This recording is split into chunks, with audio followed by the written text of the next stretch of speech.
Hello mga sangkay! Welcome back to my channel. Ito po muling yung sangkay na sa Sangkay Lounge muling nagbabalik. Kumusta? Kumusta kayong lahat? Sana nasa maayos na kalagayan ng lahat. No? Pa dito sa Pilipinas o sa mga nasa ibang bansa, dobling ingat tayo, no? So mega love shoutout sa inyong lahat. Sa Team Sangkay Original, Team Sangkay Sponsors, Team Kalinga, Kuya Val at Edna, Kalinga Prab, sa lahat ng aking mga followers, supporters, and subscribers. Sa mga lolos, lolas, FWs, at PWDs, mega love shoutout sa inyong lahat. And of course, I love you all. Ay nako, ngayong araw na ito mga sangkay. Kanina, madaling araw, nagising ako, tapos hindi ako nakatulog kaagad. Ulit, na ang ginawa ko, nag-check ako ng mga comments doon sa upload ko. Meron akong nakitang isang comment na umagaw ng pansin sa akin, no?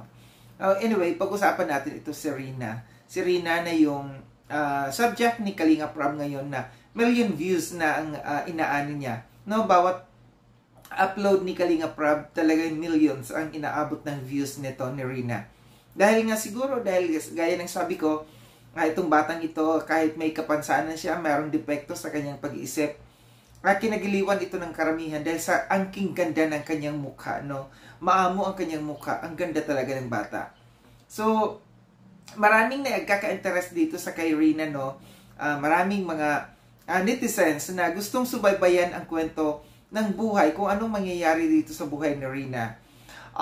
Hindi lingid sa kaalaman ng lahat, no, na si Rina ay nasa puder sa pangangalaga ng kanyang lolo. Gaya ng sabi ng lolo ni Rina, bata pa lang ay nasa kanya na si Rina. Siya nang nag-aalaga. Patay na yung kanyang tatay. Ang kanyang nanay ay iniwanan siya sa kanyang lolo. Siya nang nagpalaki nito yung lolo niya. Sabi ng lolo niya, parang wala nang pakialam ang nanay niya ni Rina sa kanya. Dahil nag-asawa ng iba, no? Nag-asawang muli ng ibang lalaki yung yung nanay ni Rina. So ngayon, meron akong natanggap na comment na basa ko doon. Ito babasahin ko sa inyo at ilalagay ko diyan sa screen, no. Sabi niya, binura ko na lang kanyang pangalan, yung kanyang identity para maitago naman natin. Sabi niya, "Hi Sangkay, pakisabi po sa kay Kalinga Prab, si Rina may nagbabalak sulutin daw. Ipakuha sa kanyang nanay, tapos may mga vloggers gusto mag-sponsor kay Rina daw. Ingat po kayo, Kalingap." So ito yun yung umagaw ng pansin sa akin na message ng isang netizen. Alam naman natin, no, na karamihan talaga sa mga viewers natin, matitinik ito. Minsan nga nagugulat ako, yung ibang mga followers ko, mas alam nila yung detailed, updated sila kontra sa akin. Ganyan kakamarites ang aking mga followers, ang ating mga solid kalingap. Para sa akin dito sa na ito, no, dito sa comment na ito, hindi malayo na mangyari.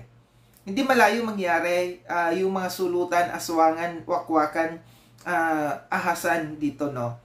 Nadala na tayo. Nung time na si Lola Damiana yung nag-viral sa kay Kuya Val, alam natin na maraming mga umali-aligid na mga aswang dyan, hindi naging aware dito yung Kalingap. Hindi naging aware si na Kuya Val kasi first time talaga na mangyari sa Kalingap yung aswangan blues. Hindi na-expect yun ni Kuya Val na mangyayaring ganon. So ngayon, alam na natin, aware na sina Kalinga Prab, sina Kuya Val, na kung sakali man na kagaya nito na mayroong viral na views na subject, siguro alam na i-handle nito ni Kalinga Prab, no? Alam na nila ng grupo nila kung anong dapat gawin na protection para dito sa subject, sa kay Rina, no? Na para hindi magalaw, hindi maaswang, hindi maahas, makuha ng iba, ng mga ingitera. Ako naisip ko na yan, no, na hindi rin malayo na ang nanay ni Rina biglang lumitaw. Pagka alam na niya na ang kanyang anak, si Rina, ay kumikita na ng views, pinagkakakitaan. Ganyan ang sasabihin. Hindi malayo na may mga vloggers na kalaban na pwedeng sulsulan yung nanay na Rina dito, no? Sana lang ang ating dito ay maproteksyonan ng maayos ni Kalinga Prab ito si Rina, no? Na hindi makuha kahit yung lolo ni Rina, kailangan mabriefing, kailangan mapagsabihan, ikwento kung ano yung mga nangyari sa mga dating subject na ganito inaagaw ng ibang mga tao na walang magawa, no? Yung mga inggitera dyan, pwede silang alukin ng kung ano-anong iaalok para maingganyo lamang, na para mapalapit ang loob nila, no? Kagaya dito sa lolo ni Rina. Alam na yan natin, alam na yung mga style ng mga yan. Sana lang, no? Gaya ng aking sinasabi, maaga pa lang mabriefing na yung lolo ni Rina tungkol sa mga ganitong pangyayari, no? Nakakalungkot lang ko, no, na kung sakali man na dumating yung nanay ni Rina, no, hindi naman pwedeng ipagdamot yan dahil nanay siya. Siguro ang diyan, nasa pag-uusap yan ng lolo ni Rina at saka ng nanay ni Rina. Dahil mag-ama yun. Ang nanay ni Rina ay ama siya ng lolo ni Rina. So, siguro silang dalawa ang dapat mag-usap doon kung anong dapat gawin. Hindi natin alam kung ano yung mangyayari sa custody dito, no? Pwedeng kunin ng nanay ni Rina, kung alam niya na ganito, na meron ng na viral si Rina, no, nasikat si Rina. Pero once na si Rina ay bumalik na sa ayos na pag-iisip, siguro nasa kay Rina na yun kung saan siya sasama. Nasa legal age na kasi si Rina, no? Siya na yung pwedeng makapag-desisyon dyan sa mga ganyang bagay na yan, kung sakali man mangyari yung kinatatakutan natin, no, ng mga pangyayari. Yung case kasi ni ni Jemel, minor age pa talaga si Jemel. Kaya napunta siya sa custody ng kanyang nanay. May karapatan pa talaga si Melissa doon sa kay Jemel. Dito kay kay Rina, si Rina ay 15 years old na, adult na siya. So, meron na siyang pag-iisip, meron na siyang karapatan kung kanino siya sasama, sa kanyang lolo or sa kanyang nanay, kung sakali man lang, no, mangyari ito. So, advance lang tayo mag-isip. Kasi alam na natin yung mga pangyayari, no? Nadala na tayo, hindi lang sa kay Lola Damiana nangyari itong mga aswangan blues na ito. Alam natin na yung mga devil nandiyan lang sa tabi-tabi, umaali-aligid lang. Magaling mag-isip yung mga yan. Pagka mga devil, magaling mag-isip kung paano sila mang-aswang, mangbalahura, mang-agaw, no? Lahat na lamang na kalukuhan gagawin ng mga yan. So, ito lang yung aking reaction tungkol dito, no, na medyo nakaka-alarma dahil kumakalat dito. Hindi lang isa, kahit kay Kapeso, napanood ko yan na worried din siya na once na yung nanay ni Rina ay dumating, makisawsaw dito tungkol sa kasikatan ni Rina ngayon, medyo magkakaroon talaga ng gulo dito. Kung sakali man mayroong mga taong magsulsol dito sa kay nanay ni Rina at saka sa lolo ni Rina.